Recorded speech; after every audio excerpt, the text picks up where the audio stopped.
እንደምን ከረማችሁ አድማጮቻችንና ተመልካቾቻችን። ይህ ሆርን ኮንቨርሴሽን ነው። ዛሬ አንድ እንግዳ ይዘን ቀርበናል። ልዩ ቆይታ ከእንግዳችን ጋር እናደርጋለን።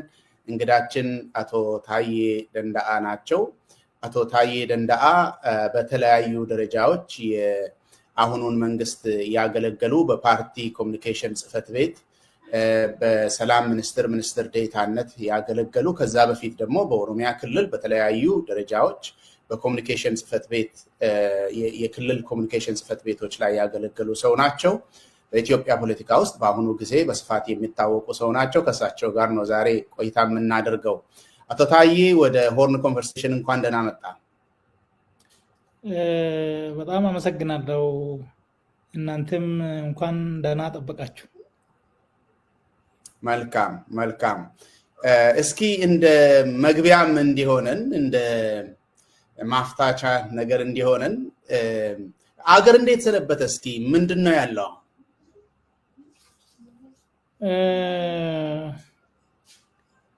ያው በአጠቃላይ ሀገር በዙሪያ መለስ ቀውስ ውስጥ ነው ያለው። ያው ያለፉት 6 ዓመታት ጦርነት ነው በተለያየ ደረጃ። ኦሮሚያ ላይ 6 ዓመት አልፎታል ጦርነት። አማራ ክልል 2 ዓመት ሊሞላው ነው። የትግራይ ክልሉም ጦርነት አለ። በአጠቃላይ ይሄ ማህበረሰቡን በሁሉም ጫፍ ያለውን ለጉዳት አጋልጦታል። ስርዓት አልበኝነቱ ያው ሰው ወጥቶ መግባት ብርቅ የሆነበት፣ መንገደኛ ሹፌር የሚታፈንበት፣ ሚሊዮኖች ተከፍሎ የሚለቀቅበት፣ የማይከፍል በዛው የሚሞትበት እና የደህንነት ዋስትና የሌለበት ሆኗል። ኢኮኖሚው አንደኛ ከጦርነቱ ጋር ተያይዞ ጦርነቱ በፈጠረው ቀውስ ኢኮኖሚውንም ሲለበላው፣ ኢንቨስትመንቱ ስለሸሸ፣ የሸቀጥ የሰው እንቅስቃሴም ስለተገደበ የዋጋ ግሽበቱ የሌለ ሆኗል። የስራ አጥነቱም በዛው ልክ የተንሰራፋ ነው። እንግዲህ አሁን ሐኪሞች፣ መምህራን ርቦናል፣ ልጆቻችንን የምንመግብ አጥተናል ብለው በዚህ ደረጃ ጥያቄ አቅርበው ጥያቄውም ባለመመለሱ የስራ ማቆም አድማ የጀመሩበት ሐኪሞች በተለይ ለምን አቆማችሁ፣ ለምን ራበን አላችሁ ደግሞ ተብለው የሚታሰሩበት ሆኗል።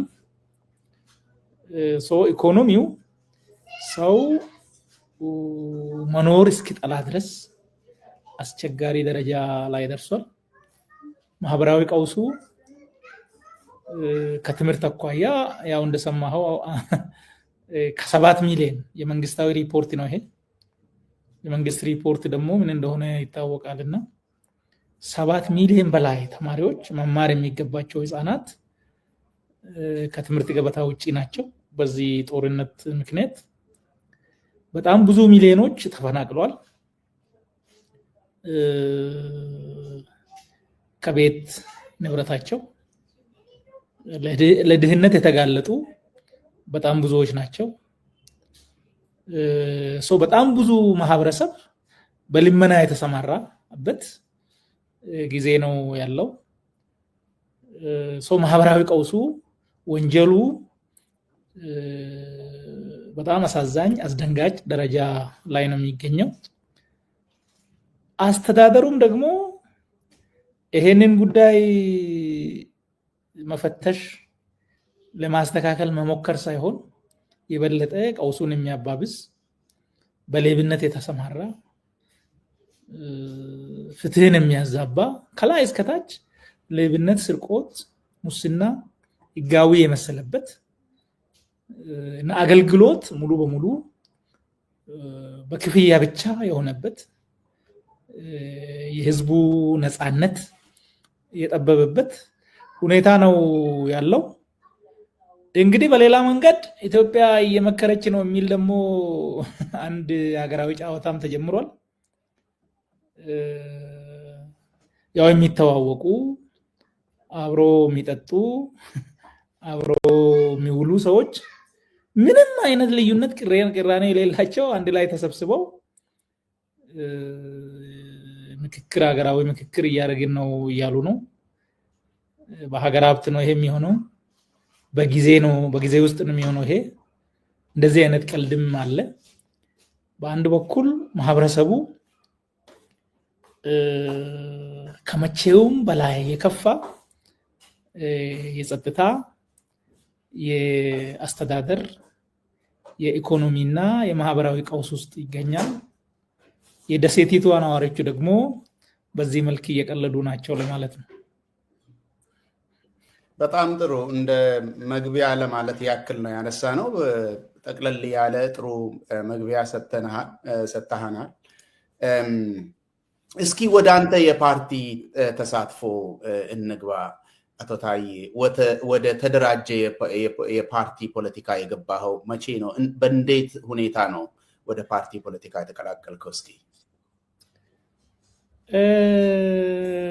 ወደ ፓርቲ ፖለቲካ የገባሁት ሃይስኩል እያለሁ ነው። ሃይስኩል 11ኛ ክፍል ይመስለኛል ያኔ 1992 አካባቢ በባሌ ደን ላይ እሳት ተለቆ አዲስ አበባ ዩኒቨርሲቲ የነበሩ የኛ ጓደኞችም ነበሩ።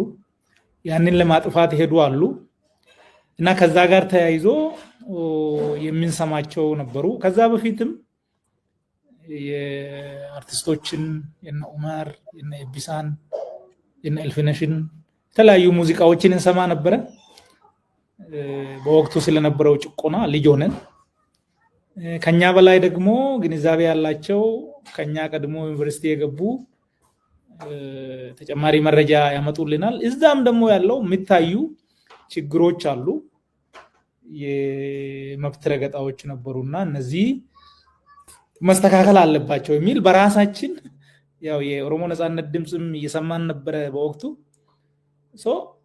ኦነግን ሳናገኝ ግን በራሳችን ተደራጅተን መንቀሳቀስ ጀምረን ነበረ። በዛው እንቅስቃሴ በ1993 ያኔ ማትሪክ የወሰድኩበት አመት ነው። የአዲስ አበባ ዩኒቨርሲቲ ተማሪዎች አመጽ አድርገው ነበረ። እነዛ ተማሪዎች ተባረው እኛ ጋር ሲመጡ ከኛ ጋር ኮሙኒኬት እናደርግ ነበረ። ከዛም ተነስቶ ያው የፖለቲካ ንቃታችን በግል የምናደርገው እዛው የመደራጀት የመንቀሳቀስ የተማሪ ውስጥ አደረጃጀቶችን ጀመርን። 1994 ወደ ዩኒቨርሲቲ ገባው። ዩኒቨርሲቲ እንደገባው በዩኒቨርሲቲ ውስጥ ቀደም ብሎ የነበረ የተማሪ መዋቅር ነበረ። የኦሮሞ ነጻነት ግንባር ደጋፊዎች የነበሩ፣ በየወሩ ደግሞ መጫና ቱለማ የሚያዘጋጀው ሙዚቃ እንደገና መድረክ ነበር። እዛ ጋር እንሳተፋለን። ጋዜጦችንም እናነባለን። በዚህ መንገድ ነው እንግዲህ እየመጣን በ1996 ኦነግን ለመቀላቀል አንድ 42 ተማሪዎችን ይዤ ትጥቅ ትግል ለመግባት ወደ ሐረርጌ ሄጄ ነበረ። ያው ሂደቱ ብዙ ዝርዝር አለው፣ ብዙ አስፈላጊ አይደለም። በዚህ መንገድ ነው ያው እንዲሁ በራሳችን ተነሳሽነት ፈልገን በራሳችን ተደራጅተን በኋላ በሂደት ከኦነግ ጋር ግንኙነት ያላቸውን ሰዎች አግኝተን በዚህ መስመር ነው ወደ ፖለቲካ የመጣሁት። ጥሩ። እንግዲህ ያ እንቅስቃሴ ወደ እስር ነው ያመራው አይደለም ታዬ? መጀመሪያ 1996 በግዕዝ አቆጣጠር ይመስለኛል ያነሳኸው። መጀመሪያ ታሰርከው እዛን ጊዜ ይመስለኛል እና ከዛ በኋላ ወደ 4 ዙር የሚሆን የእስር ሁኔታ ገጥሞሃልና ያንን ታሪክ ቢቢሲ አፋን ኦሮሞ ባለፈው አመት በዝርዝር አቅርቧል። ወደዛ አልገባም። ግን ያንተ የእስር ቤት ልምዶች እስኪ አንደኛው ከሌላኛው በምን እንደሚለይ ልትነግረን ትችላለህ? እስር ቤት ላንተ ምንድን ነው? 4 ጊዜ ከዛም በላይ ተመላልሰህበታል። አንደኛው እስር ከሁለተኛው፣ ሁለተኛው ከሶስተኛው የሚለዩበትን ነገር ታስታውሳለህ? ያ እስር ቤት መጀመሪያ ያው ስትገባ ከስሙም ጀምሮ የሚያስፈራ ነው። እስር ቤት ነፃነትህም ይገደባል። የምታጣቸው ነገሮች አሉ። በርካታ ሰዎች ደግሞ ታስረው ለሞራል ስብራት፣ ለአእምሮ ህመም የሚዳረጉም አሉ። እኔ የሚያየዋቸው ነበሩ። በጣም በመጨነቅ ከኔ አኳያ እኔ እስር ቤት ውስጥ ያው ቢቢሲ ላይ እንዳገለጽኩት ማድረግ የሚችለው ላይ ስላተኮርኩ ብዙ ጫና አልፈጠረብኝም። ጊዜንም በከንቱ አላባከንኩም። ዋናው ቁም ነገር ግን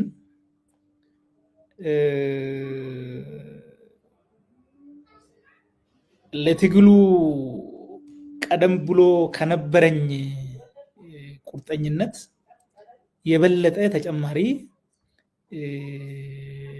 ስንቅ ሰጥቶኛል። ዲሲፕሊን ሰጥቶኛል።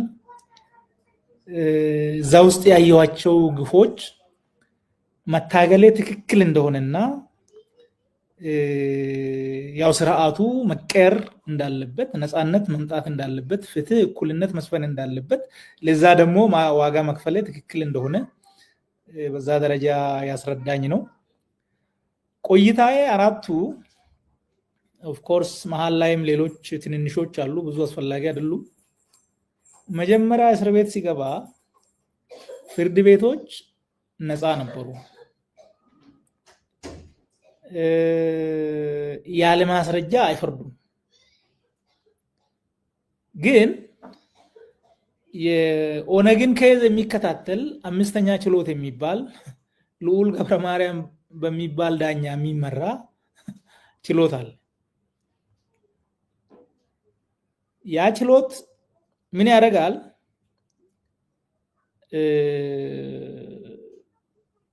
ደህንነት ምን ያህል ሰው መታሰር እንዳለበት ይታወቃል። ሰው የሚለቅህ ደህንነት ነው። ሰው ያ ዳኛ ቀጠሮ እየሰጠ ያቆይሃል። እስር ቤት ገብተህ ማለት ክስ ይመሰረትብሃል። ምንም ትርጉም የሌለው ክስ ይመሰረትብሃል። ሰው ቀጠሮ 2 ዓመት ቀጠሮ ይሰጣል። ባይዞ አንድ ጊዜ የዛሬ 2 ዓመት ቀጠሮ ናት ይባላል። ሚኒመም 6 ወር ነው ቀጠሮ የነበረው በወቅቱ። እንግዲህ 6 ወር ውሳኔም ነው፣ 1 ወርም ውሳኔ አለ። ሰው እንደ ጥፋቱ ግን 2 ዓመት፣ 1 ዓመት ከ5 ወር፣ ከ6 ወር፣ 8 ወር እንደዚህ አይነት ኮመን ነው እና ሰው 10 ዓመት ይታሰርና የ15 ዓመት እስር ከጨረሰ በኋላ ነፃ ነህ ግባ ይባላል። ይሄ የመጀመሪያው ዙር ከ1996 እስከ 1999 የታሰርኩበት እስር የታዘብኩት ነው። በእርግጥ ሰው እንደ መዳበሪያም የሚደረደርበት ነበር። ዶቦቃ የሚባል እንትን አለ እስር ቤቱ፣ ከርቸሌ የሚባል በተለይ እዚህ ሜክሲኮ በታች የነበረው አሁን አፍሪካ ህብረት ያለበት፣ ከዛ ወደ ቃሊቲ ከመቀየሩ በፊት ዶቦቃ የሚባል አንድ ክፍል አለ። መጀመሪያ ስትገባ ለአንድ 5 ቀን እዛ ዶቦቃ ውስጥ እንደ መዳበሪያ አንድ ጭንቅላት ወደዛ ሌላ ጭንቅላት ወደዚህ ተብሎ እንደዚህ እንደ መዳበሪያ ይረበረብና ዶቦቃይ እስር ቤት ነው? ይቅርታ ታይ፣ ዶቦቃይ እስር ቤት ስም ነው ወይስ የሴሉ ስም? የዛ ክፍል የልዩ ክፍል ምን እስር ቤት? እስር ቤት ውስጥ አንድ ልዩ ክፍል ማለት ነው። ሰው እንደ ማዳበሪያ ተደርድሮ የሚያድርበት እስር ቤቱ አንዱ ሌላው ላይ ተደርጎ የሚተኛበት ማለት ነው። ዶቦቃ ነው ይባላል። እስር ቤቱ ከርቸሌ ነው። እስር ቤቱ ከርቸሌ ነው። እዚህ አዲስ አበባ ማረሚያ ቤት ነው። እንትኑ ስሙ ፎርማል ስሙ አዲስ አበባ ማረሚያ ቤት ነው። የእስረኛ ስሙ ከርቸሌ ነው። ኦፍ ኮርስ የመጀመሪያ ስሙ ከርቸሌ ነው። ተሻሽሎለት ነው ማረሚያ ቤት የተባለው። እዛ እስር ቤት ውስጥ ግን አዲስ ገቢ የሚገባበት ለአንድ ሳምንት ሚኒመም የሚቆዩበት ዶቦቃም ይባላል። እሱ ሰው እዛ ራሱን የሚስትበት አንድ ጓደኛችን ቶማስ ብርሃኑ የሚባል ታፍኖ ሌሊት ከዛ ውስጥ ሊሞት ትንሽ ሲቀረው ወጥቷል። አብረን የገባን ማለት ነው። የመጀመሪያው ዙር 10 ዓመትም 6 ዓመትም 8 ዓመትም እየተመላለስክ ትቆይና ነፃ ነህ እና ግባ ትባላለህ ማለት ነው። ያንን የሚያደርገው ልዑል ገብረ ማርያም የሚመራው 5ኛ ችሎት። ሁለተኛው ዙር ላይ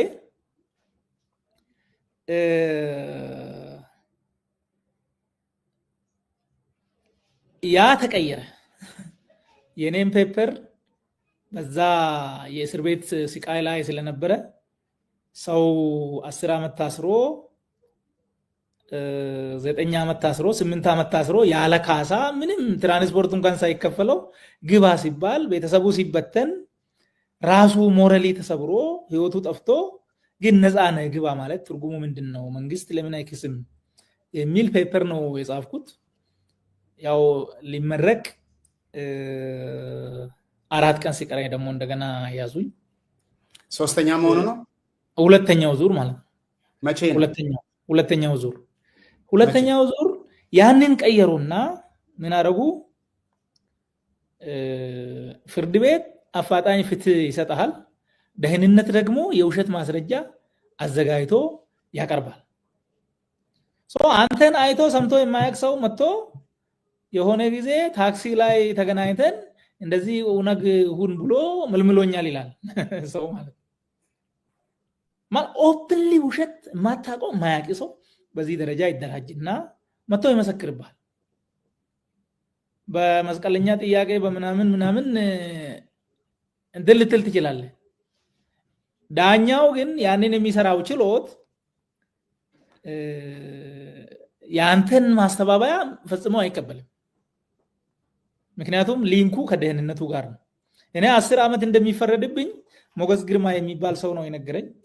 ይሄን በእርግጥ ለቢቢሲ ነግሬያለሁ። ማን ነው ሞገስ ግርማ? ሞገስ ግርማ መርማሪ ነው ፌደራል ፖሊስ እና ፖሊስ ነው የፈረደው። ደህንነት ነው የፈረደው። እሱ ነገረኝ እንጂ ምን ደህንነት ነው የፈረደው እና ነገረኝ። እሱ ደግሞ በአጋጣሚ ከአፉ አምልጦ ብታምንም ባታምንም ብትወድም ባትወድም 10 ዓመት ይፈረድብሃል አለኝ። ከዚያ ፍርድ ቤት ሲሄድ ብዙ ማስተባበያ አቅርብ ያለው የቀረበ ማስረጃ የለም። አንዴ ውሸት ማስረጃ ነው የቀረበው። እሱም ራሱ ከክሱ አንጻር አላስረዳም። ግን 10 ዓመት አለኝ ዳኛው። እስከ ሰበር ሄጄ በዛው ጸና። የፍትህ ሂደቱ ያ ነበር። ዋናው ጉዳይ ግን ከፍርድ ቤት ውሳኔ ውጭ አያስሩህም። ያኔ ከፍርድ ቤት ውሳኔ ውጭ አያስሩህም። ከዚያ ያው ሶስተኛው በ2010 በኢትዮጵያ መጋቢት መጀመሪያ ላይ ሁለተኛው ዓመተ ምህረቱ መቼ እንደሆነ ብታስታውስ። ሁለተኛው ዓመተ ምህረቱ ከ2001 እስከ 2008 ነው የቆየሁት እስር ቤት። ያው ጨርሼ ነው የወጣሁት በአመክሮ። ሶስተኛው ከመጋቢት እስከ ሚያዝያ ለ32 ቀን ነው የቆየሁት። ጉዳዩ ከቦረና ጭፍጨፋ ጋር የሚያያዝ ነው። እሱ ያው ከባድ አልነበረም። ሰውም በብዛት ይመጣ ነበረ። የለውጥ ዋዜማም ነበረ። ቀላል ነው። ቆይተን ነው የወጣ ነው። ምንም ጫናም አልነበረም። ግን ያው በሁለት ነው 3 ፓትሮል ነው የያዙኝ ወደ እንትን ሲሄድ ማለት ነው። ቤቴን ምናምን ብዙ ረባብሿል። ዞሮ ዞሮ ግን ዛሬ ያዙኝ፣ ነገ ፍርድ ቤት አቅርበውኛል። የቆየሁት በፍርድ ቤት ትዕዛዝ ነው። ፍርድ ቤቱን ራሳቸው ከኋላ ይቆጣጠሩታል፣ ግን ፎርማሊቲውን ያሟሉታል ማለት ነው። ህግ የሚለውን ነገር 48 ሰዓት አቅርቡ ያቀርባሉ። ከፍርድ ቤት ትዕዛዝ ውጪ አታስሩ፣ ያንን ያደርጋሉ። ፍርድ ቤቱ ይተባበራቸዋል የነበረው ማለት። አራተኛው ላይ ግን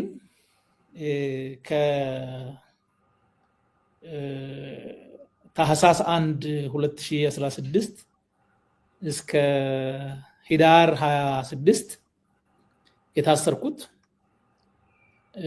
ልዩ የሚያደርገው ነገር አለው ማለት ነው። ልዩነቱ ምንድን ነው?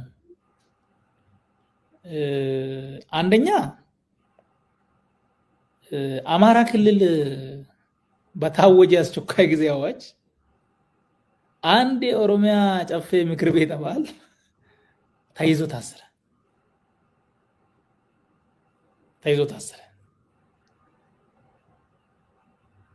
የ50 ሚሊዮን ህዝብ ተወካይ በሌላ ክልል የታወጀ አስቸኳይ አዋጅ ታሰረ። ያ ያለ መከሰስ መብት ሳይነሳ ደግሞ ምን ተደርጓል? ያኔ በምትጠረጠርበት ነው የሚከታተሉም የሚመረምሩ። አሁን ሰው ያሳግታል አሉ፣ ያውቃሉ እንዳልሆነ። ስም ማጥፋት ዘመቻ በደንብ አደረጉ። የኦነግ ሸኔ አባል በቤቱ ሸሽገዋል አሉ፣ ያውቃሉ። ኢንቴንሽናል ክሪሚናላይዜሽን ነው፣ ራሳቸው አውቀው የሚያደርጉት ነው።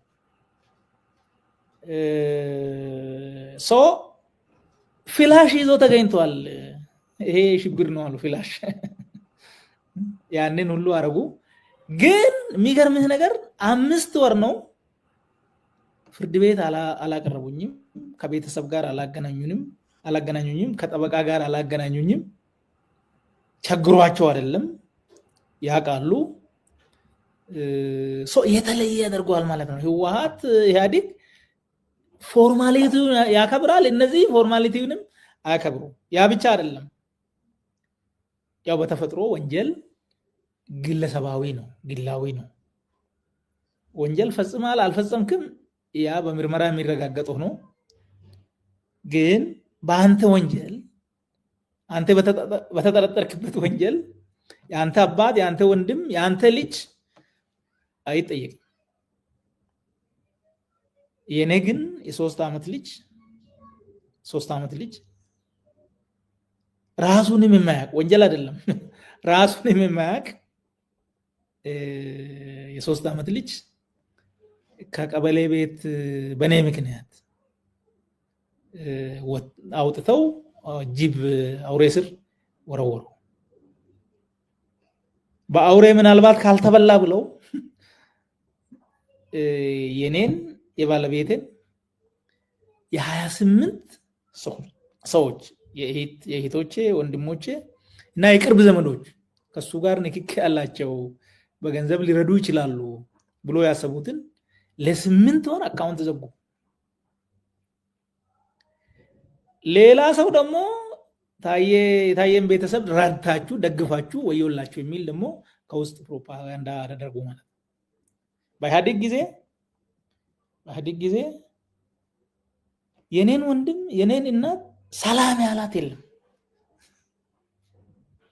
ሰላም ያላቸው የለም። እናቴን ሰላም ያላት የለም፣ ወንድሜም ሰላም ያለው የለም።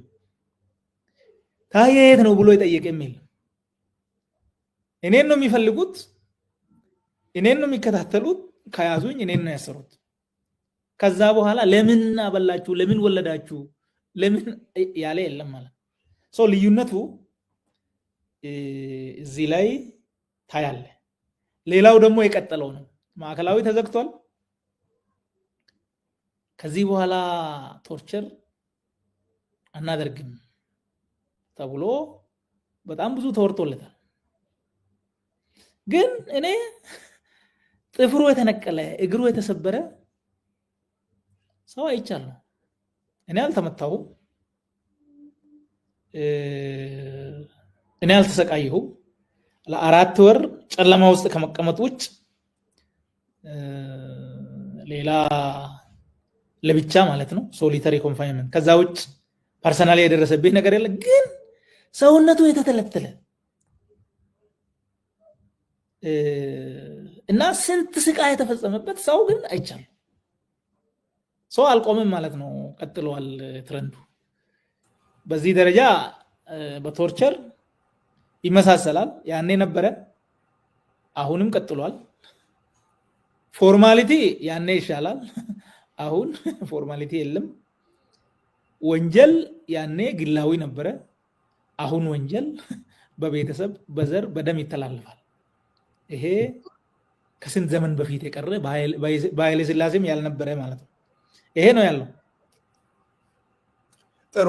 እስኪ የአራተኛው እስር ላይ አንድ ጥያቄ ልጠይቅ። አሁን ይሄ አገዛዝ በአንድ ሰው ምክንያት ቤተሰብን እንደሚያሰቃይ አሁን የአደባባይ ምስጢር ነው። ልጃችሁ ለአመፅ ጠመንጃ ይዞ ወጥቷል፣ የወራነ ብልሱማ ኦሮሞ ወይ ደግሞ ኦኤልኤን ተቀላቅሏል በሚል በተለይ ኦሮሚያ ላይ ቤተሰቦች ተገለዋል፣ ተሰቃይተዋል።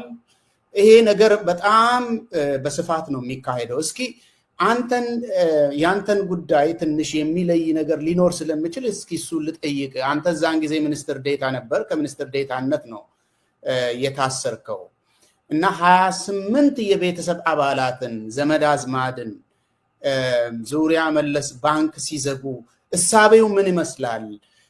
አንተ ስልጣን ላይ የነበርክ ጊዜ እነኚህ ቤተ ዘመድ ለአንተ የሚቀርቡ የስጋ ዘመዶች የተጠቀሙት ነገር አለ በሚል እሳቤ ነው ወይስ ሌላ ነገር ነው? ያንተ ማለት ባለስልጣን ስለነበርክ ማለት ነው። ምንድን ነው እሳቤው? እስኪ እሳቤው ሙስና እንመረምራለን የሚል ነበር።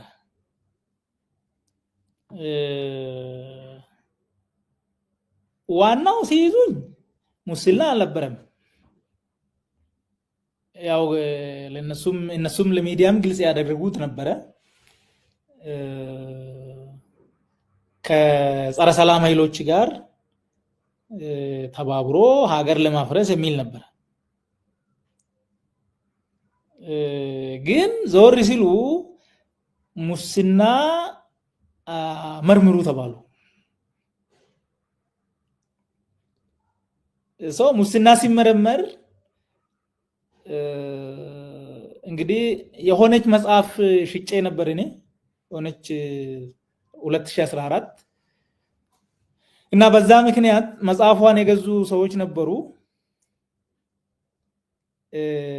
እና በዛ መጽሐፍ ክፍያ የፈጸሙ በሙሉ ተጠርቶ ተመርምሯል። ያ መጽሐፍ የተሸጠው የመንግስት ባለስልጣናት ትላልቅ ሰዎች የተገኙበት መድረክ ላይ ነው። ግን እየታወቀ ያው ለማንገላታት፣ ለማሰቃየት፣ ሞራል ለመስበር ተብሎ ያንን ሲያረጉ ነበረ።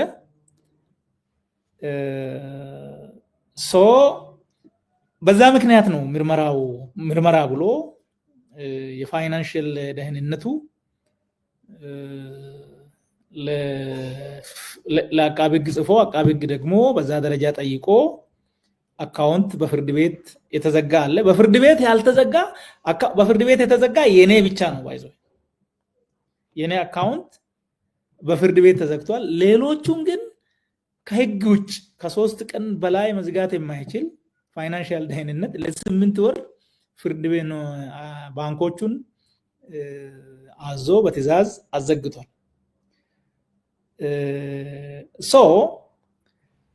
ይሄ ምርመራ ደግሞ ምን ሆኗል? ታህሳስ 24 አልቋል። ይሄ ምርመራ ታህሳስ 1 ነው እኔ የተያዝኩት።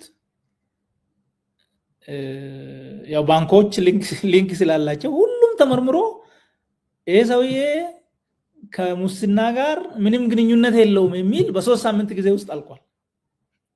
ቢያልቅም ግን ተብሎ ያንን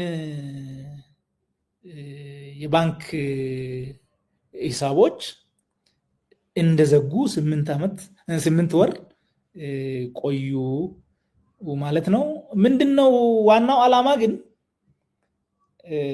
አንድ ሰው ይሄን መንግስት ሲቃወም ሪስክ የሚወስደው ለራሱ ብቻ ሳይሆን በዙሪያ ያሉ 50 60 70 ሰዎች ጭምር ነው። የሚቃወምን ሰው በእኛ መንገድ የሚቆም ሰው እሱም ብቻ ሳይሆን ዘመድ አዝማዱ ራሱ ለኛ ብለተው ብሎ በዛ ደረጃ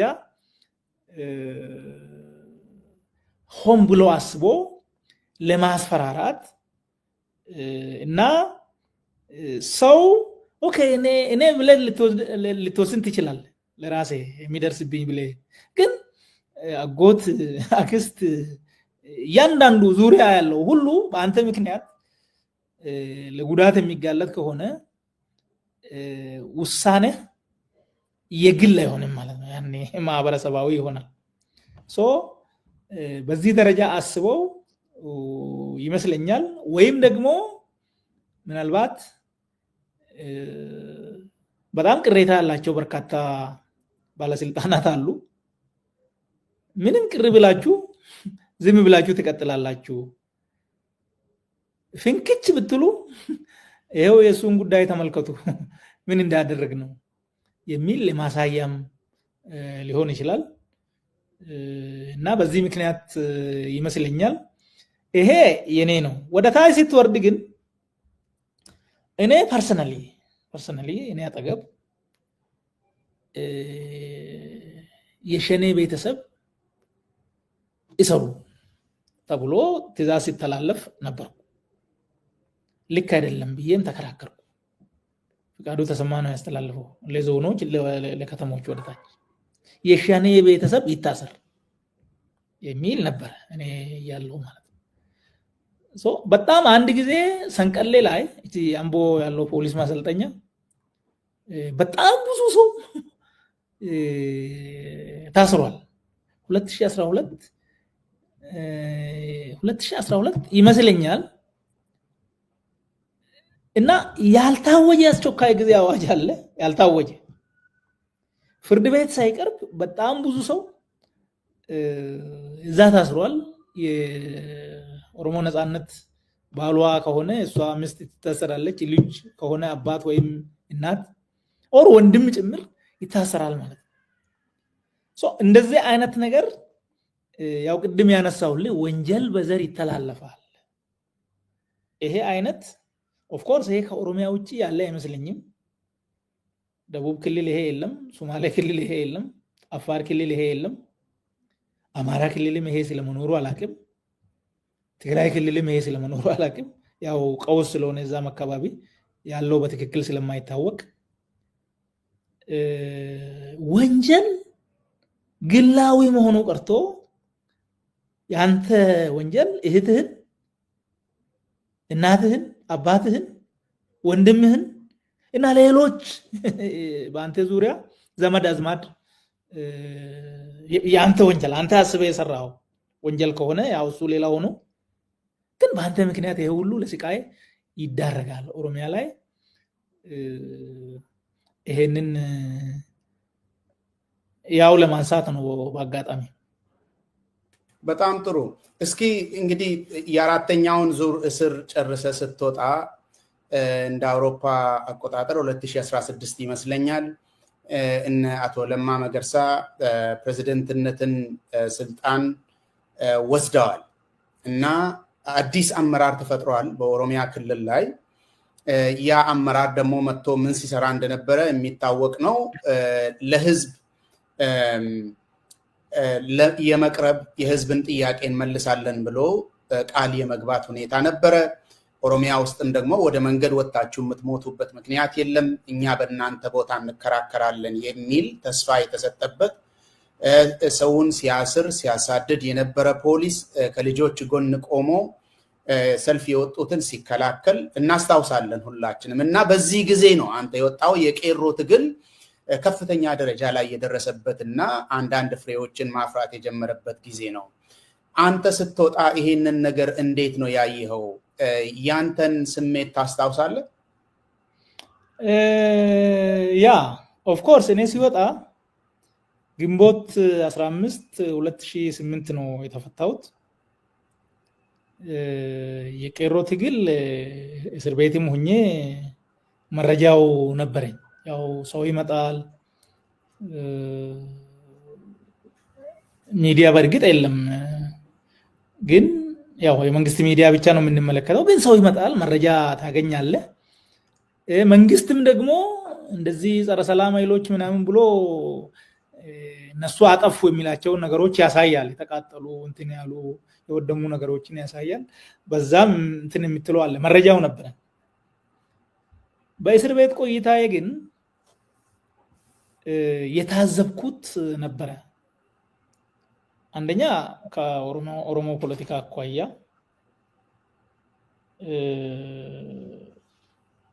ክላሪቲ የሚጎላቸው አመራሮች ነበሩ። ያው ብዙ ዝርዝር አያስፈልግም። ክላሪቲ ይጎላል፣ ኮሚትመንት ይጎላል። እሱ ችግር አለ። ከኢትዮጵያ ፖለቲካ አኳያ ያው አብረን ነበር። የኦብነግ ሰዎች ነበሩ፣ የግንቦት ሰባት ሰዎች ነበሩ፣ እነ ተፈራ ማሞ ጋር ነበርን፣ እነ አቶ በቀለ ገርባ ጋርም ነበርን። አንድ ቤትም ታስረናል ባይዘው እና የሚጎል ነገር አለ። የፍልስፍና ክላሪቲ፣ የግብ ክላሪቲ፣ ለዛ የሚያስፈልገው ዲሲፕሊን፣ ብዙ ነገሮች አሉ። ያው እዛ የነበሩ ሰዎችን እያልኩ አይደለም፣ ግን በአጠቃላይ ሲታይ እንደሱ አይነት ነገር ነበር እና ከእስር ቤት ሲወጣ በአንድ በኩል ወጣቱ ለመብቱ ለነፃነቱ በዛ ደረጃ ቆርጦ መነሳቱ በጣም ደስታ ይሰጣል፣ ሞራልም ይሰጣል። ያው መታገሌ መታሰሬ ዋጋ መክፈሌ ልክ ነው፣ ፍሬ እያፈራ ነው ትላለህ። ያ ለውጡ የሚፈለገው ነገር ወደ ፍትህ፣ ወደ ዲሞክራሲ፣ ወደ ነፃነት መሄዳችን አይቀሬ ነው። አንተ ብትሞትም ምንም ቢሆን ቀጥሎ የሚቀበል ትውልድ አለ ብለህ በዛ ደረጃ ኩራትም ይሰማሃል። በሌላ በኩል ግን ያ እንቅስቃሴ መሬት ላይ ምን መዋቅር አለው? ያ ወጣት በማህበራዊ ሚዲያ እና እንደው በሌሎች ሚዲያዎች በመደበኛም ቢሆን በዛ ደረጃ የሚቀሰቀስ ነው። ያልተደራጀ ትግል ደግሞ አየህ፣ በደርግ ጊዜም ተማሪዎች ተንቀሳቅሷል ኃይለሥላሴን ለመገልበጥ። ኦፍ ኮርስ የኃይለሥላሴን የስልጣን ምሰሶ ሌጂቲመሲውን የገነደሱት ተማሪዎቹ ናቸው። ነገር ግን የተደራጁ ስላልነበሩ እና ወደፊትም እንዴት እንሄዳለን ያለውን ስርዓት ግፈኝነቱን ምናምን ከመቃወም የዘለለ ወዴት ነው የምንሄደው፣ እንዴት ነው የምንሄደው የሚለው ነገር የተደራጀ አመራር የተደራጀ ማዋቅር ስላልነበራቸው ትግሉ በወታደር ተነጠቀ። ያ ስጋት ነበረ በሌላ በኩል ማለት ነው። እንደወጣው ጓደኞች ነበሩ፣ ሚልኬሳም ነበሩ፣ ሌሎችም ነበሩ። ያው ለስም አስፈላጊ ላይሆን ይችላል እና ይሄ ትግል ከግብ መድረስ ካለበት ኦህዴድን ከህወሓት ነጥለን ከዚህ ትግል ጋር እንዲሰለፍ ማድረግ አለብን።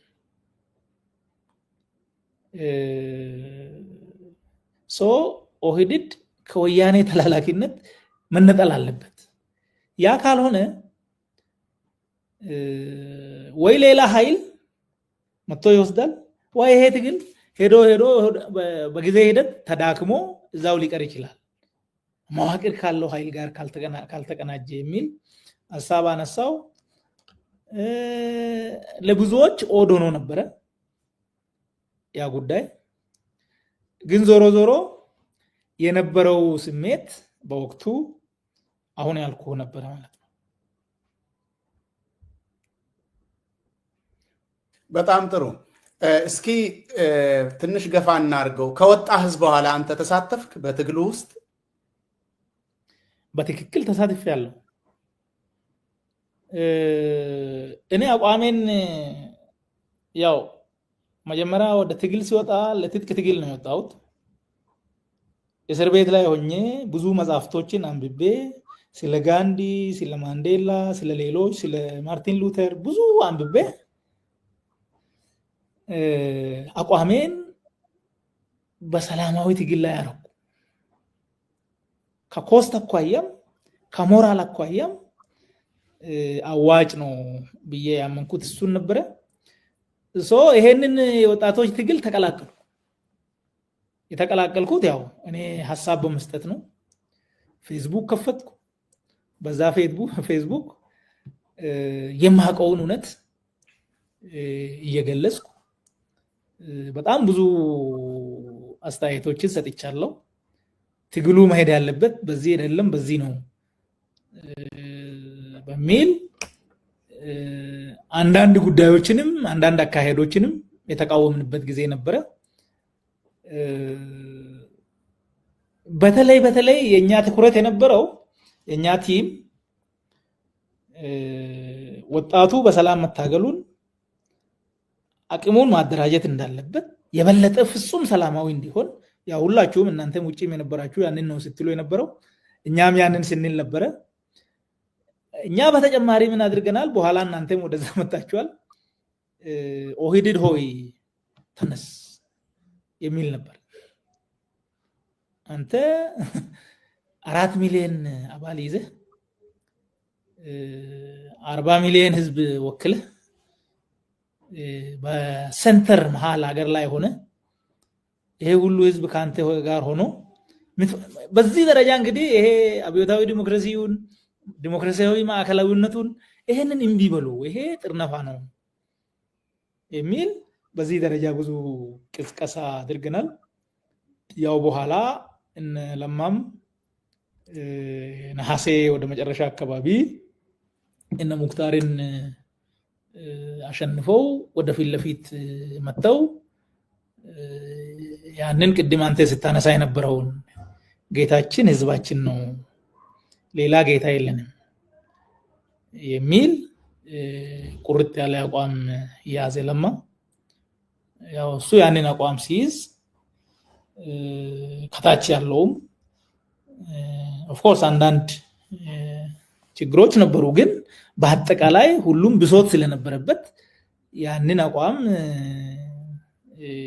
ይዞ ወደ ታች ወረደ። በተለይ ለፖሊስ፣ በተለይ ለሚሊሻ እናንተ የህዝብ ስጋቶች ሳትሆኑ የህዝብ የደህንነት የሰላም ዋስትናዎች ናቸው። ስለዚህ ከህዝብ ጋር ቁሙ፣ ወንጀልን ተከላከሉ። ከዛ ባሻገር ግን ህዝብ ላይ የሚደርሰው በደል ካለ ከህዝብ ጋር ሆናችሁ መከላከል አለባችሁ እንጂ በደል ከሚፈጽሙ አካል ጋር መወገን የለባቸውም የሚል ግልጽ መመሪያ ሰጠ። ያ መመሪያ እንዳለ ወርዶ ቀበሌ ድረስ ነው የተተገበረው ነው። ከዛ በኋላ እኛ እንዳልነው የቄሮ ትግል ከኦህዴድ መዋቅር ጋር ከፖሊስ ከኦሮሚያ ፖሊስ ጋር ያ ሁላችሁም የህዝብ ጋሻና መከታ ተብሎ በዛ ደረጃ ስም ይወጣለት ነበረ። ከዛ በኋላ ነው እንግዲህ ሁሉም ካድሬውም ህዝቡም ወጣቱም የጸጥታ ኃይሉም ሁሉም አንድ ሆኖ ሲቆም ትግሉ ወደኋላ የማይቀለበስ መሆኑ እየታወቀ መጣ ማለት ነው።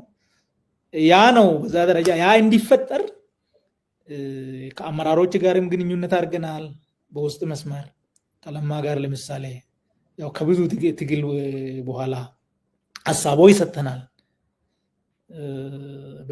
በየሁለት ሳምንቱ ሚኒመም በየሁለት ሳምንቱ እንገናኛለን እናገኘዋለን የኛን ግምገማ እንነግረዋለን የሱን ግምገማ እንሰማለን በዛ ደረጃ ብዙ አብረን ሰርተናል ማለት ነው በውስጥ ደረጃ ውጪ ላይ ደግሞ ይሄ የህወሓት የበላይነቱን ያለ ፍርሃት ከኢኮኖሚው አንፃር ከሚደረገው የመብት ጥሰት አኳያ ከሚገባው የወሰደው የመዋቅር ድርሻ አኳያ ይሄ ልክ አይደለም በሚል በግልጽ በኦቢኤንንም የቀየርነው እኛ ነን ባይሶ ኦቢኤን ሄደን እዛ አስተያየት እየሰጠን ለህዝቡ ከኦኤምኤን ጋር ኦልሞስት ተመሳሳይ ይዘት የነበረው በወቅቱ በዛ ደረጃ ቅስቀሳዎችን ገብተን ሰርተናል እንግዲህ በዚህ ልክ ተሳትፎ ነበረኝ ለማለት ነው ለማን ለማግኘት ትግል ስትል ምንድነው ምን አይነት ትግል ነው ለማን ለማግኘት ተገጠማችሁ እኛ መጀመሪያ 10 ሰው ሆነን መስከረም 2009 ቀኑን አላስታውስም በኦሮሞ ባህል ማዕከል አዲስ አበባ ላይ ተወያየ ነው ኦህዴድን እንቀላቀል አንቀላቀል የሚል እንደግፍ አንደግፍ የሚል ያው ውይይቶች ነበሩ ዝርዝሩ ብዙ አስፈላጊ አይደለም ምክንያቶችን ዘርዝረን መደገፍ አለብን የሚል አቋም ያስኩት እኔ ነበርኩ እና ምክንያቱ ስላሳመናቸው ሁሉም እሺ ያሉ ከዛ በኋላ ለማን ማግኘት አለብን ብለን ወሰንን ከዛ አዲሱና ሽመልስን አገኘን አዲሱና ሽመልስ ለማ ማግኘት እንደምንፈልግ እና ኦህዴድን መደገፍ እንደምንፈልግ ነገርናቸው እነሱ በየጊዜው ያገኙናል ሐሳብ ከኛ እንትን ይላሉ ለማ ጋር አድርሱን ስንል ላሽ ነው የሚሉት እንትን አይሉ አያደርጉትም ምክንያቱ ምንድነው በኋላ ላይ ገባን ለማ ያኔም አጥር ታጥሮበታል ያኔም ሰው በኋላ ከሱ ጋር ይቆማል የሱን አቋም ይይዛል ተብሎ የሚጠረጠር ሰው እንዲያገኝ አይፈቀድም ያው ብዙ ዝርዝር ነገሮች አሉ በኋላ አየን በዚህ ልክ ብዙ ሰዎችን አባዱላን ጠይቀናል ሞክሮ አልተቻለውም ምክንያቱም አጥሩ ከለከለው ሰለሞን ኩቹ የሚባል የሰላምና ጸጥታ ዘርፍ ነው የነበረው በወቅቱ ኦፍ ኮርስ እሱን ለጊዜው ያው ከሳሞራ ጋር ስለተጣላ ከማዕከላዊ ኮሚቴም እንዲወጣ ከአስተዳደር መዋቅርም እንዲወጣ ተደርጎ ነበር መሰለኝ ለሱም ነገረናል እሱም ፈልጎ አልቻለም የሚችሉት የነበረው አዲሱና ሽመልስ ናቸው እነሱ ደግሞ እኛ ለማን እንድናገኝ አልፈለጉ በዚህ መሃል 5 ወር ሙሉ ጠበቅን ማለት በዚህ መሃል ፈቲያ መሐመድ የምትባል የሐሮማያ ዩኒቨርሲቲ መምህር ኦር ሰራተኛ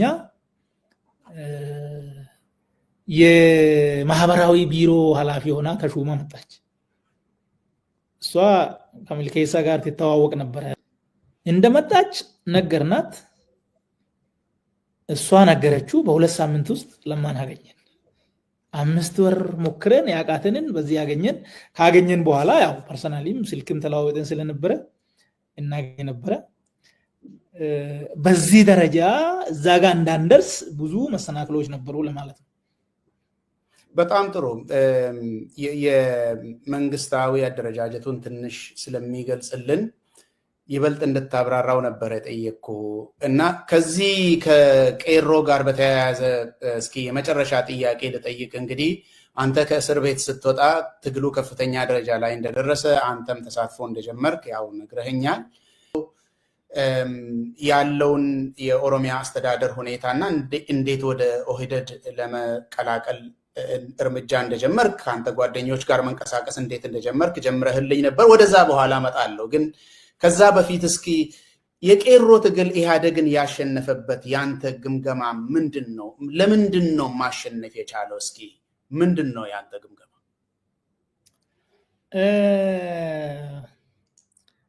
ይሄ ወሳኝ ነገር ነው። ይሄ በጣም ወሳኝ ነገር ነው። ለወደፊትም የሚጠቅም ነው። አሁንም ተመሳሳይ ችግር ስላለ ማለት አንደኛው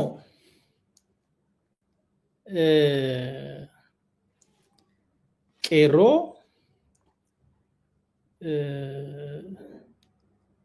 የሚያስተባብር ኃይል ነበር፣ አንድነት የነበረው። ያው ሚዲያ ነበረ፣ ኦኤምን ሌሎች ሚዲያዎችም ነበሩ፣ ማህበራዊ ሚዲያውም ነበረ። ነገር ግን ከጫፍ እስከ ጫፍ ሁሉም ጫፍ ላይ ሆኖ ወጣቱ በአንድ ጊዜ የሚደርሰው መረጃ ነበረው። ያ መረጃ ደግሞ ከተደራጀ፣ ከተስማማ፣ አንድ ላይ ከሆነ አመራር የሚመስል ኦፍ ኮርስ አክቲቪስቶች ጋር ይደርሰዋል። ያ የሚዲያ እንቅስቃሴ ሚዲያ ብቻ ሳይሆን በዛ ሚዲያ ላይ የሚታየው አንድነት፣ የሚታየው ቁርጠኝነት ለወጣቱም በጣም ትልቅ ስንቅ የሆነ ይመስለኛል። ያ ወጣት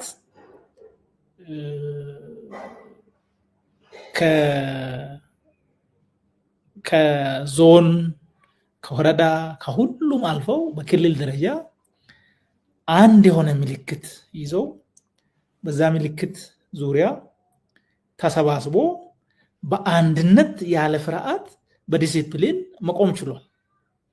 አንድነቱ በጣም ወሳኝ ነው። ቁርጠኝነቱ ሌላው ነው። ከዛ ባሻገር ግን የህዝቡ አንድነትም ህዝቡ ያንን ትግል ሙሉ በሙሉ ደግፏል። ከወጣቱ ከልጆቹ ጋር ቆሟል። ከህዝቡ ባሻገር በኋላ ደግሞ የነበረው መዋቅርም ከላይ ከፕሬዝዳንቱ ጀምሮ እስከ ቀበሌ ሚሊሻ ድረስ ያ ስርዓት ትክክል አይደለም፣ መቀየር አለበት የሚል አቋም ይዞ ከሚታገሉት ወጣቶች ጋር ሆኗል። ይሄ አንደኛው ጎኑ ነው፣ የውስጥ አንድነቱ እና አጠቃላይ እንደ ማህበረሰብ ደግሞ ወጣቱ ለሚያደርገው ለቄሮ ለሚያደርገው ትግል ከውስጥም ከውጭም የተሟላ ድጋፍ መደረጉ አንድ ነገር ሆኖ፣ በሌላ በኩል ግን በተናጥል መደረጉ ቀርተው ድንበር ዘለል ደግሞ ትብብር ተፈጠረ ማለት ነው። እሱ መዘንጋት ያለበት አይመስለኝም። የቄሮ ትግል ሂዳር 2008 ነው የጀመረው። ለብቻው መቶ ሐምሌ 2008 ደግሞ አማራ ክልልም ተመሳሳይ እንቅስቃሴ ተጀመረ በፋኖ። አይ ቲንክ ሁሉም ሰው መርሳት የሌለበት ታሪካዊ ሰልፍ ጎንደር ላይ የኦሮሞ ደም የኔ ደም ነው፣ ሁሉም የፖለቲካ እስረኛ ይፈታ፣ እነ በቀለ ገርባ ይፈቱ የተባለው ነገር ለብዙዎች አባባል ነው፣ ግን በጣም ትልቅ የፖለቲካ መልእክት ነበር። በወቅቱ የነበረው አገዛዝ የኖረው ትልቁ አቅሙ አንዱ እና ሌላው እሳትና ጭድ የሚል ነገር ነበር። which was wrong። አሁን ህዝብ እንደ ህዝብ ከማንም ጋር ጥላቻ የለም፣ ሊኖርም አይችልም፣ ኖሮም አያውቅም። ግን ይሄ ህዝብና ይሄ ህዝብ እሳትና ጭድ ነው፣ አህያና ጅብ ነው የሚል ትርክት ነበረ። አንዱ ጠባብ ተብሎ ተሰይሟል፣ ሌላው ደግሞ ትምክተኛ ተብሎ ተሰይሟል። ይሄ በፍጹም ሊጣጣም የሚችል ፍላጎት ነው ያላቸው፣ ስለዚህ አይተባበሩም የሚል ነበር። ያ ግንብ ፈርሶ ይሄ ህብረተሰብ አንዱ የሌላውን ችግር መረዳትና በወቅቱ ሲቀነቀን የነበረው በፍትህ ላይ በነፃነት ላይ ይሄ ጥያቄ የኔም ነው። በእኩልነት ላይ፣ በወንድማማችነት ላይ፣ በህግ የበላይነት ላይ፣ በህገ መንግስታዊ መብቶች መከበር ላይ ሁሉም ይሄ ጥያቄ የገሌ ብቻ አይደለም፣ ሰው ተመሳሳይ ጥያቄ አለን የሚል መተባበር ሲጀመር ከዛ በኋላ ደግሞ በ2010 ባህር ዳር ላይ በና ለማና በና ገዱ ኦሮማራ መድረክ ሲደረግ ይሄ ማህበረሰብ ያው ናቹራሊ ፖለቲካ ነው ከ65 በመቶ በላይ የኢትዮጵያ ህዝብ የሚሸፍን ነው። ቆዳውም ስፋት አለው። በመንግስት መዋቅር ውስጥም ትልቅ ነው። ይሄ ፖለቲከኞቹ ወደ መተባበር ሲመጡ አጠቃላይ ባለው ሁሉ መፈራራቱ ተሰበረና ወደ መተማመኑ አንድ ላይ ወደ መቆሙ መጣ። በዚህ ምክንያት ያው የአገዛዙ በወቅቱ ቲፒኤልኤፍ ነው የሚታወቀው።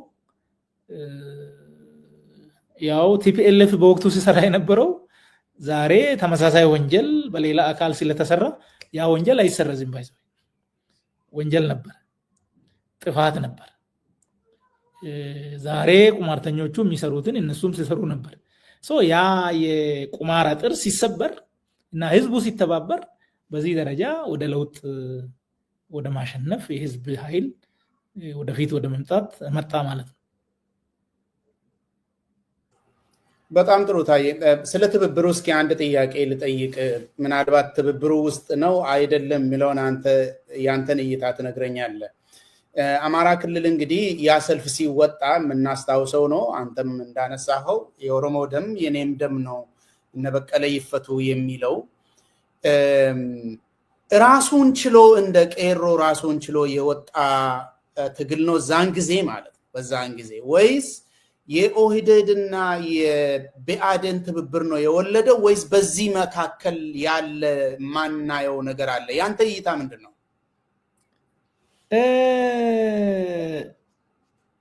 መጀመሪያ ያው እስር ቤት ነበሩ፣ የአማራ ታጋዮችም ነበሩ።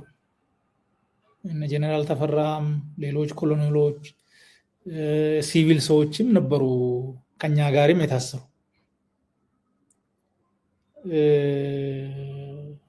ምንድነው ሲነገረን የነበረው? ፐርሰናሊ ለኔ የተነገረኝ እኛ ባንኖር እኮ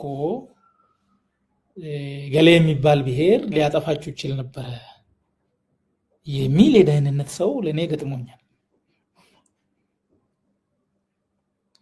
በተመሳሳይ ግን በሌላ መንገድ ለሌላው ሰው ደግሞ እኛ ነን እኮ ያዳናችሁ በአርበጉጉ በምናምን ላይ እኮ ታልቁ ነበረ ይላቸዋል። እዛ ደግሞ ምንድነው ታስረናል፣ ያሰረን አንድ አካል ነው። እዛም ደግሞ እኔ ለአንድ ኩራባቸው የሚባል ሰው ስጋት ነኝ፣ እሱ ለኔ ስጋት ነው የሚሆነው ማለት። ያሰረን ግን አንድ አካል ነው። እንደዚህ ነው የነበረው። በኋላ ግን መነጋገር ተጀምሯል። እዛም እያለን ማለት መነጋገር ተጀምሯል። ምንድነው የምትፈልጉት እናንተ? እነሱም ጠይቀውናል፣ እኛም ጠይቀናል። at the end of the day የህዝቡ ፍላጎት እዛም ያለው እዚህም ያለው ከተፈጠረው የሴራ ትርክት ባሻገር ያለው ገበሬው ወለጋም ያለው ጎጀምም ያለው ጎንደርም ያለው ተመሳሳይ ፍላጎት አለው። ነጋዴውም ቢሆን ትግራይም ያለው ባይዘው አሁን ውሃት እንደዛ ስላደረገ ከትግራይ ህዝብ ጋር በምንም ተአምር የሚያያዝ ነገር አይደለም። የትግራይ አርሶ አደር፣ የአማራ አርሶ አደር፣ የኦሮሚያ አርሶ አደር፣ የሲዳማ አርሶ አደር፣ የወላይታ አርሶ አደር ምንም የተለየ ፍላጎት የለውም። ነፃነት ይፈልጋል፣ ሰላም ይፈልጋል፣ ፍትህ ይፈልጋል። የሚያመርትበት ግብአት በትክክለኛ ዋጋ ማግኘት ይፈልጋል፣ አገልግሎት ይፈልጋል። ደግሞ ምርቱን በአግባቡ አትርፎ መሸጥ ይፈልጋል። የተለየ አይደለም። ነጋዴ ጋር ስትሄድ ተመሳሳይ ነው። አንዱ ሌላውን እንዲፈራ የሚደረግበት እንዲሁ ታሪካዊ አንዱ እንደዚህ የሚባሉ ነገር ከህዝብ አኳያ ሲታይ ማለት ኢሊቶቹ የተበላሸ አታያ ያላቸው የሉም ማለት አይደለም ከግራም ከቀኝም ነገር ግን ከህዝብ አኳያ ሲታይ ይሄ ነው ጎንደር ላይ ህዝብ ነው የወጣው ያ ህዝብ ገብቶታል ህዝብ ይገባዋል ባይዞ ማለት ክፍፍሉ አቅም እንዳሳጣው ህዝብ ይገባዋልና ጎንደር ላይ ህዝብ ነው የወጣው ማንንም አጀንዳውን አልሰጠውም ህዝብ ነው የወጣው አጀንዳው የተጀመረው ከዛ ነው ከዛ ሲጀመር ሻሸመኔ ላይ ደግሞ ተመሳሳይ ምላሽ ተሰጠ አየር ላይ ሲውል ነገሩ ይሄ 2008 ነው 2008 ነው ምን ሆኗል መሃል ላይ የኢሬሳ ጭፍጨፋ መጣ ኢሬሳ ላይ መጡ ባይዘው ከጎንደር ከባህር ዳር ሰው ተሰብስቦ ህዝቡ መጣ ያኔ ቢያድንና ኦህዴድ ይፈራራል መተማመን አልመጣም አልተነጋገሩም ህዝብ ነው የመጣው ህዝብ ራሱ ተደራጅቶ ከዛ ኢሬሳ ጭፍጨፋ በኋላ ውጪ ላይ አንድ ሰውዬ ኢትዮጵያን እንበትናለን አላማችን ኢትዮጵያን ሳንበትን አንኖርም የሚል ተናግሯል ኦኤምኤን ነው እንደዛ ሊበን ዋቆ ነው የሚባል አይደለ እሱ ደግሞ መሃል ላይ እንደገና ሾክ ፈጠረና ሂደቱ እንደገና በዛ መሃል ደግሞ ቁማር የሚጫወቱት ለማሞቅ ሄዱ 2009 እንደዛ አይነት ሴራ ላይ ተወጥቶ 2009 ሐምሌ አካባቢ ምን ሆኗል ኢሉባቦር ላይ የኦነግ ባንዲራ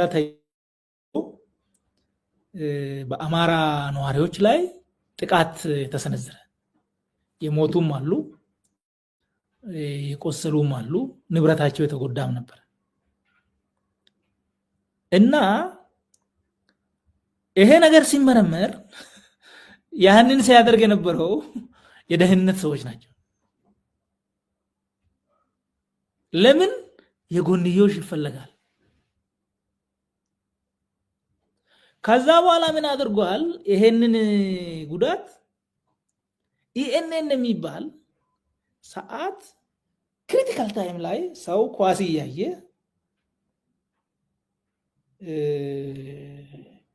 ኦሮሞ አማራን እየጨፈጨፈ እንደሆነ ዜና አርጎ አመጣ ኢኤንኤን የሚባል እሱ ደግሞ ከደህንነት ሰዎች ጋር የሚሰራ ተቋም ነው አሁን በዚህ ጊዜ ያንን ለማርገብ ነሐሴ እዚህ ነው ጥቅምትም አካባቢ በዛ ደረጃ የቀጠለ ነው ምን አድርገናል እኛ 4 ሰዎች ሆነን ከአማራ ቴሌቪዥን ጋር ቀጠሮ ያዘን እኔ ነበርኩ ምልኬሳም ነበረ ከበደ ነበረ ደረጀ ገረፋ የሚባል ነበር 4 ሆነን ቀጠሮ ይዘን ገባን አጠቃላይ ሴራውን ተነተን ነው ሌሎች ጽሁፎችንም ቢያድንና ኦህዴድ ለምንድን ነው የማይተባበሩት የጠፋብኝ አንድ ፌስቡክ አንድ 150,000 የነበረ የኔም የሚልኬሳም አንድ ጊዜ የጠፋ ፌስቡክ ነበረ እዛ ላይ ጽፈናል ኢቭን መገንጠል እንኳን ቢኖር የት ነው የሚሄደው አማራ ወይስ ኦሮሞ የት ይሄዳል ከዚህ መሬቱን ይዞ ኢንዲያን ኦሽን አይገባም መቼስ አብሮ መኖር የግድ ነው አንድ ሀገር ትልቅ ሀገር ለሁለቱም ይበጃል ኢቭን አይበጀንም ካሉ ቢለያዩ እንኳን አንዱ ያለ ሌላው የት ሊሄድ ይችላል አብሮ አንድ አካባቢ ኩታ ገጠም ሆኖ የተፈጠረ ደግሞ በሚሊየን አንድ ላይ ሆነ ህዝብ ነበርና በዚህ ደረጃ ያንን አነሳን በዚህ መሃል አመራሮቹ ህዝቡ ቀድሞን ሄደዋል ቢያንስ ለምን አንከተለውም በሚል ወደዚህ መጡ ማለት ነው ወደ ኦሮማራ ትብብር መጡ። በኋላ ደግሞ ያው ጉዳዩ ያንን ለውጥ ሲያሳካ ሲለፈሩት በኋላ ደግሞ እንዲበተን ደግሞ ሰሩ ማለት ነው።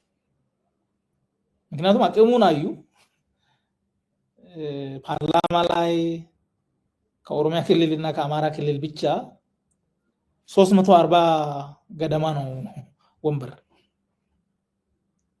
ማለት ከአዲስ አበባም ከተለያየ ቦታ በአማራ በኦሮሞ በወቅቱ በቢአዴን እና በኦህዴድ ስም ፓርላማ የሚቀመጥ 340 ማጆሪቲ 274 ነው የሚያስፈልገው። ሶ ግሬት ማጆሪቲ የያዘ ኃይል ነበር። ኢቭን ፊት ለፊት አዋጅ ላይ ፖሊሲ ላይ ለሌላውም ጭምር ነፃነት ማምጣት የሚችል ኃይል እዛ ቁጭ ብሎ ግን በወቅቱ ህወሓት 38 ወንበር ብቻ የነበረው 38 ወንበር ብቻ የነበረው ሁሉን ነገር ያስወስናል የነበረው። ይሄም ልክ አይደለም በሚል በንግግርም በጽሁፍም ታግለናል። ባይዘው በወቅቱ ያው እርምጃ ሊያስወስድ ይችል ሊሆን ነበረ በወቅቱ ኦፍ ኮርስ ግን አልፈነዋል። እነዛ ሁሉ ነበርና ሂደቱ ይሄ ነው እኔ የሚገነዘው። እስኪ ያንተ የኦህዴድ ኦዲፒ ብልጽግና ተሳትፎ እና አመራር ውስጥ የመግባት ሂደትን ትንሽ እናውራ ከሙዚቃ ሽግግር በኋላ።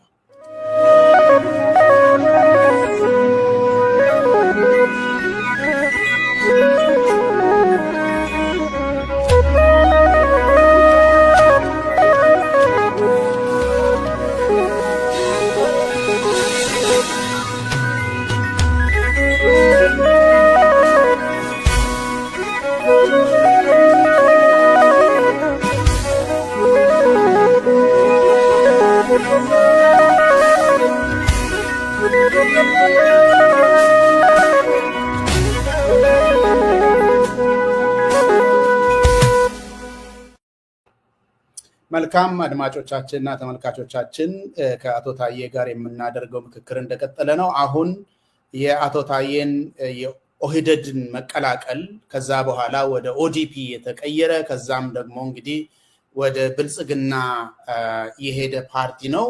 እሱን ነው የምናወራው። አቶ ታዬ ቅድም ለምን ኦህዴድን መቀላቀል እንዳለብህ ከጓደኞች ጋር እንደተመካከራችሁ ትግሉን እንደሚረዳ እንደሚያፋጥነው መረዳት ላይ እንደደረሳችሁ አንስተህልኝ ነበረ። ስለዚህ ለምን ተቀላቀልክ ብዬ አልልም። ነገር ግን የኦህዴድን ድርጅታዊ ቁመና በተመለከተ ህዝባዊነቱን በተመለከተ የህዝብን አደራ ወስዶ እንደሚያሳካና እንደማያሳካ መዋቅሩ፣ አደረጃጀቱ፣ የድርጅቱ ፍላጎት በመላ አንድ ላይ ስታየው የአሁኑን ሳይሆን አሁን ያለህን መረዳት ሳይሆን እዛን ጊዜ የነበረ ግምገማ ምንድን ነው? በወቅቱ ያው ከአቅም አኳያ ሌላ አማራጭ የሌለው ሰው አገልግሎት እየሰጠ ለበላይ አካል ለኑሮው በዛ ደረጃ የሚኖርበት መሆኑን እናውቅ ነበር። በኋላ ላይ ያው የተማሩ ሰዎችም በአባዱላ ዘመን እንዲቀላቀሉ ተደርጓል። ያም ሆኖ ግን ከአደረጃጀቱ አኳያ ከአመሰራረቱ አኳያ ችግር እንዳለበት በትክክል የምንረዳው ነው። ብዙ ዝርዝር ጉዳዮች ቢኖሩም ግን ችግር ነበር። የኛ በወቅቱ የኔ በተለይ እነዚህ ሰዎች ለሌላ እያገለገሉ በቋንቋ በርቀት በምናምን የማይመስላቸው እንትን ጋር እያገለገሉ ለምንድነው እኛ ትግላችን እነሱን ወደ ህዝብ ትግል ማምጣት ላይ ማተኮር ያልቻል ነው? ለወያኔ የሚያገለግል ሰው ለምንድነው ለህዝቡ የማያገለግለው የሚል ሐሳብ ነበር እና ስለዚህ በወቅቱ ድርጅቱ ግዙፍ ነው ስልህ በአመለካከት ጥራት በዲሲፕሊን በዛ አይደለም ግን ብዙ ቁጥር ነበር 4 ሚሊዮን አባላት ነበሩት ይሄ 4 ሚሊዮን ደግሞ ያው ቤተሰብ አለው ልጆች አለው ምን አለው የተለያየ ሴት እንደዛ አይነት ነገር አለው so almost ግማሽ ያህል የዛ ክልል ህዝብ ግማሽ የሚያክል ህዝብ ከዚህ ድርጅት ጋር ንክክ ያለው በዛ ወይም በዚህ so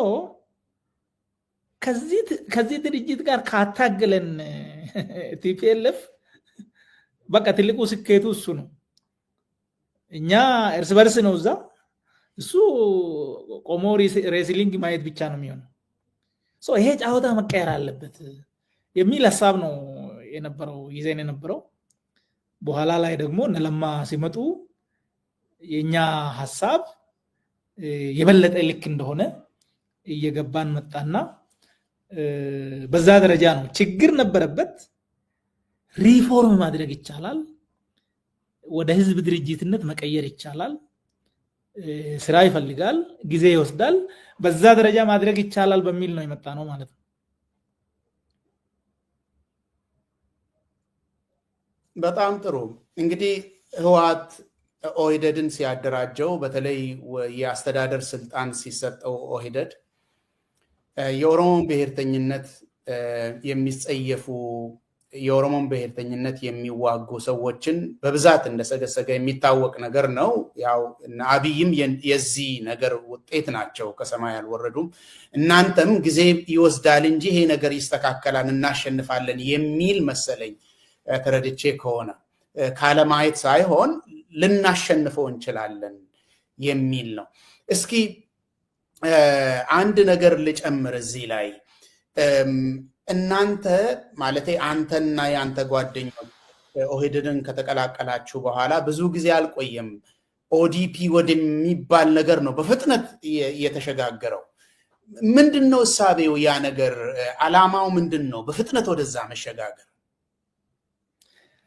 እንግዲህ በወቅቱ የተነገረን እና እኛም አምነን የተቀበልነው ድርጅቱ አንደኛ ስሙ በኦሮሞ ህዝብ ዘንድ በነበረበት እንትን ተላላኪ የሚል ነበረ የሚገዛ ስም አልነበረም በህዝብ ውስጥ የጎደፈ ስም ነው ኦህዴድ የሚባለው በብዙ ጥፋቶች የሚታወቅ ነው አንደኛ ስሙ ራሱ መቀየር አለበት ነው ሁለተኛ ከዓላማ አኳያም አብዮታዊ ዲሞክራሲን ማለት ምንም አንዱ ከሌላው የተቀዳ ነው የቋንቋ ልዩነት እንጂ ምንም እንትን የለም ደሄድን ስትሄድ ተመሳሳይ ነው ቢያድን ስትሄድ ያው ነው ውሃት ስትሄድ ያው ነው it is just a copy ማህበረሰቡን የመሰለ በዛ ደረጃ የቆመ ፕሮግራም ዓላማ አልነበረውም ይሄም ሪፎርም ይፈልጋል ነው ከአወቃቀር አኳያም ያው ቅድም እኛ ታሳቢ አድርገን የገባ ነው ሪፎርም ይደረጋል ይሄ ድርጅት አዳዲስ አመራር ወደፊት ይመጣል ከአቅም አኳያ አቅም ያላቸው ከቁርጠኝነት አኳያ ቁርጠኝነት ያላቸው ወደፊት ይመጣሉ ስለዚህ ሪፎርም መደረግ ነበረበት ስሙም መቀየር አለበት ሐሳቡም በፌደራሊዝም ባለው ህገ መንግስት እንደተጠበቀው ሆኖ በዛ ውስጥ ግን ህብረተሰቡ የሚያነሳቸው የፍትህ የነጻነት የዲሞክራሲ የእኩል ተጠቃሚነት ጥያቄዎችን ያካተተ ፕሮግራም መዘጋጀት አለበት በመርህ የሚመራ አሸናፊ ሐሳብ ይዞ የቀረበ ድርጅት መሆን አለበት በዚህ መስመር ሪፎርም መደረግ አለበት ከኦህዴድ ወደ ኦዲፒ መምጣት አለብን አዲስ ፊት መምጣት አለበት አዲስ አይዲያ አዲስ ሐሳብ ከዲሞክራሲያዊ ማዕከላዊነት የተላቀቀ ያው በፊት ተጽፎ የተሰጠውን ወደ ኦሮምኛ ተርጉሞ ያመጣውን እሱን ሳይሆን በራሱ የራሱን ፕሮግራም የጻፈ ድርጅት ያስፈልጋል። ኦሮሞ ውስጥም መስረጽ ያስችለናል። እሱ በሂደት ደግሞ የድርጅቱን ውስጣዊ ድክመቶች አሻሽለን የህዝብ ድርጅት ማድረግ ያስችላል በሚል ነው ወደ ኦዲፒ የመጣ ነው። ወደ እነ ለማ ስልጣን የያዙበት ጊዜ ልመልስና ወደኋላ እንድንመለስ አንድ ጊዜ ነሐሴ 2008 ላይ ይመስለኛል በግዕዝ አቆጣጠር ለማ መገርሳና በለማ የሚመሩ ሰዎች የሙክታርን አመራር ገልብጠው ወደ ስልጣን መጡ። ከሁለት ዓመት በኋላ ማለት አሁንም በግዕዝ አቆጣጠር 2010 አጋማሽ ላይ የኦህዴድ ማዕከላዊ ኮሚቴ አብይን ሊቀመንበር አድርጎ መረጠው። ስለዚህ የአመራር ለውጥ አንተ ምንድን ነው የምታውቀው? አሁን ብዙውን ጊዜ የሚወራው ለማ በራሱ ፍላጎት በራሱ ፈቃደኝነት ለአብይ ለቀቀለት ነው። ነገር ግን ፎርማሊ ሲታይ ይሄንን ነገር እርምጃ ወስዶ አብይን ቦታ ያስያዘው የፓርቲ ሊቀመንበርነትን ቦታ የሰጠው እና ለጠቅላይ ሚኒስትርነት በኋላ ወደ ኢህአዴግ ሊቀመንበርነት ከዛ ደግሞ ወደ ፓርቲ ወደ ጠቅላይ ሚኒስትርነት መንገዱን ያበጀለት የኦህዴድ ማዕከላዊ ኮሚቴ ነው፣ ፎርማሊ ማለት ነው።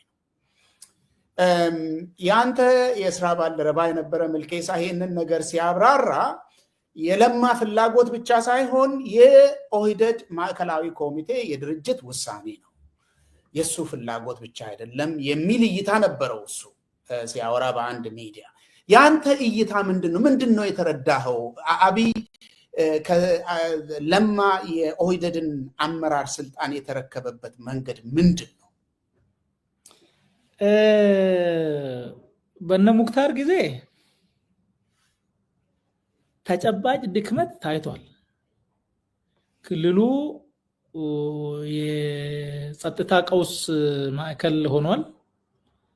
ብዙዎች ተገሏል፣ ብዙዎች ታስሯል፣ ብዙ ሀብት ንብረት ወድሟል። ሙክታርና አስቴር አመራር አልቻላችሁም መልቀቅ አለባችሁ የሚል ግልጽ ትግል ነበረ የኦህዴድ ማዕከላዊ ኮሚቴ ያደረገው እና ቦታውን የለቀቁት በትግል ነው። አስፈላጊም የሆነበት ዋናው ምክንያት ይሄን ህዝብ ጥቅሙንም አላስከበራችሁም፣ ሰላሙንም አላስጠበቃችሁም፣ ስለዚህ አልቻላችሁም፣ ለሌላ ሰው አመራርነቱ መሰጠት አለበት በሚል ነው ይሄ የተደረገው እና ያንን ለመቀልበስም ኦፍ ኮርስ በትግል ስለሆነ ያንን ለመቀልበስም ብዙ ሙከራዎች ተደርጓል። ኢቭን መከላከያ ጭምር ይሄ መፈንቅለ መንግስት ነው ወደ ኋላ መመለስ አለበት የሚል እንቅስቃሴዎች እንደነበሩ መረጃዎች ነበሩን በወቅቱ። እሱ በዚህ መስመር ይታያል። ከዛ በኋላ ግን የ2010 ለማ እንኳን በኦሮሚያ በኢትዮጵያ ደረጃ በጣም ትልቅ ስብዕና ገንብቷል፣ ይታወቃል። የህዝቡን ፍላጎት በሚችለው አቅም ሁሉ ለማሟላት ፊት ለፊት ግንባሩን ሰጥቶ ሲታገል የነበረ ነው። ስለዚህ ለማ መምራት አልቻልክም ስለዚህ ልቀቅ የሚባልበት ምንም አልነበረም፣ ኮዝ አልነበረም። የኦሮሞ ህዝብ ትግል ኦሮሞ ብቻ ሳይሆን ከሌሎች ወንድም ብሔር ብሔረሰቦች ጭምር ጋር ትግሉን በማስተሳሰር ተጨባጭ ለውጥ እንዲመጣ በጣም የሚገርም የማይታመን ውጤትም ያስመዘገበ መሪ ነበረ በወቅቱ። ያው ብቻውን አልነበረም፣ ሌሎች ነበሩ፣ ግን የሚገመግምበት ነገር አልነበረም ማለት ነው። የኦህዴድ ማዕከላዊ ኮሚቴ ለማን አንስቶ ሌላ ሰው በሱ ቦታ እተካለው ምክንያቴ ይሄ ነው የሚል አልነበረም እና ከማዕከላዊ ኮሚቴ ውስጥ ደግሞ አጌንስት ለማ ከለማ በተቃራኒ መናገር የሚያስችል ሞራል የነበረው አንድም ሰው አልነበረም በወቅቱ እና የተነሳ አንድ ጉዳይ ስለነበረ ለማ የፓርላማ አባል ስላልሆነ እና የፓርላማ አባል ባለመሆኑ ደግሞ የኢህአዴግ ሊቀመንበር ቢሆንም ጠቅላይ ሚኒስቴር መሆን ስለማይችል ኦህዴድ ደግሞ በወቅቱ የኢህአዴግን ሊቀመንበርነትን መረከብ አለብን ይገባናል ጠቅላይ ሚኒስትርነትንም ይገባናል ብሎ ስላሰቡ በዛ ደረጃ ጉዳዩ ትግል ስለሆነ ለማና አብይ ቦታ እንዲቀያየሩ ተደረገ እንጂ ማዕከላዊ ኮሚቴው ያ ፎርማሊ መሰብሰብ ይኖርበታል መሾም ይኖርበታል ፎርማሊቲ ለማሟላት ከዛ ውጭ በኔ እምነት ለማ ያንን ቦታ ቢፈልግ እና አይ እኔ እፈልጋለሁ ቢል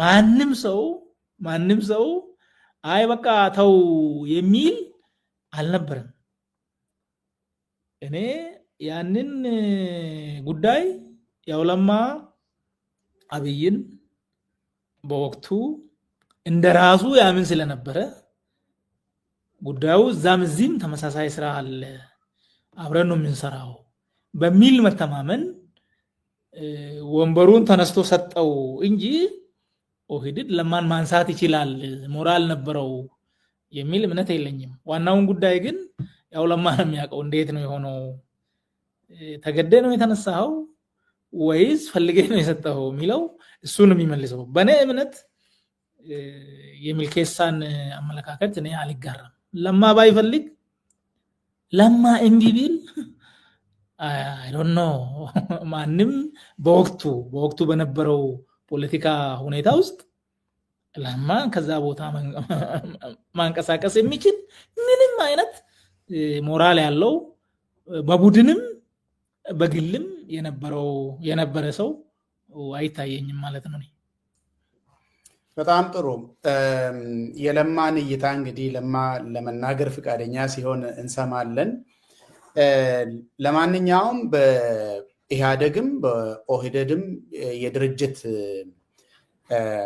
ህግ ውስጥ ሰዎች ስፔሻሊ ማዕከላዊ ኮሚቴ ስብሰባ ሲቀመጥ ሊቀመንበርም ምክትል ሊቀመንበርም ሰብሳቢ ቢሆኑም የማዕከላዊ ኮሚቴ ስብሰባ ከተገባ በኋላ ሁሉም ሰው የትግል ጓድ ነው የሚባለው ሁሉም ሰው እኩል ወንበር ላይ ነው የሚቀመጠው የሚል እሳቤ አላቸው የሚልኬሳ አርጊውመንት የነበረው ማዕከላዊ ኮሚቴ ፕሮፖዛል የሚያቀርብ ኮሚቴ የውስጥ ኮሚቴ አዘጋጅቶ ፕሮፖዛል ተሰርቶ ቀርቧል አሁን አንተ እንዳልከው ማለት ነው ያ ፕሮፖዛል ሲመጣ በግልጽ ይሄ ስልጣንን የመናጠቅ ሁኔታ ሳይሆን በዘዴ ለማ እዚሁ ቢቀመጥ ነው የሚጠቅመን ኦሮሚያ ላይ ነው ወደ ፌደራል መንግስት ሚሄድ ሌላ ሰው ብናበጅ ይሻላል የሚል እና ለማ ደግሞ የድርጅትን ውሳኔ የሚጋፋበት ምንም አይነት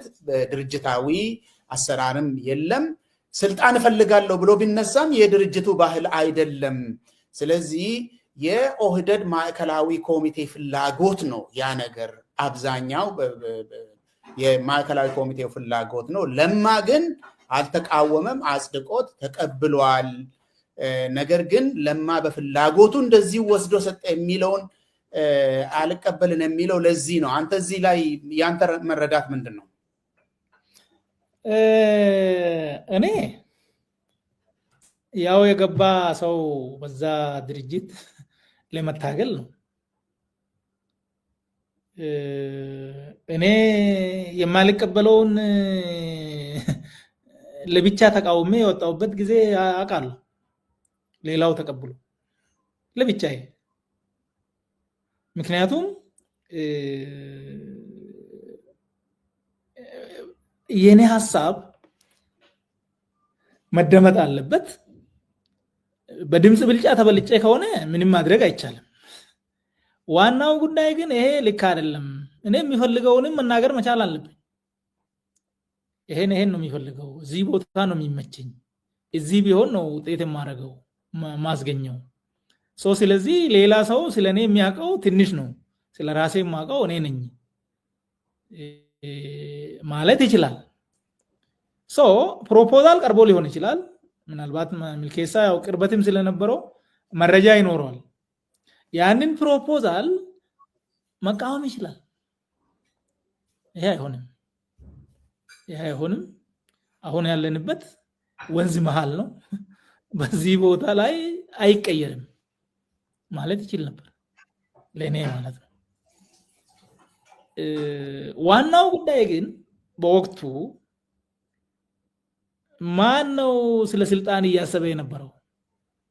ስለ ስልጣን እያሰቡ ነበር እነሱ። እሱንም ያው ዙሪያ መለሱን አጥራጥረውበት ነበር በወቅቱ እነሱ እያሰቡ ነው። ለማ ግን ስለ ትግል ነው እያሰበ የነበረው። እዛም ቢሄድ እዚህም ቢሆን መስዋዕትነትም የሚያስከፍል ሁኔታ ሊመጣ ይችላል። በወቅቱ የነበረው ደግሞ በጣም አስፈሪ ሁኔታ ነው።